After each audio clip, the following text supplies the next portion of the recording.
everyone, welcome back to Sunny Live Show, and thank you so much guys for tuning in. I'm here to update you of what's going to happen on House of Zwide from the 13th to the 17th of April 2026 on Monday.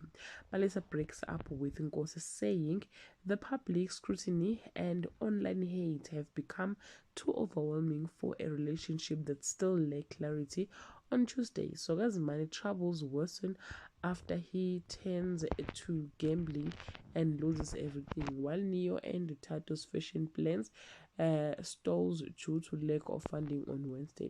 Soga stole 250,000 from his company to pay wedding cost, but panics when auditors are suddenly scheduled to arrive the next day on Thursday. Soga hides his escalating panics from Mambo, pretending his tears are joy, but his crumbling life catches up at his bachelor party when he's arrested on Friday.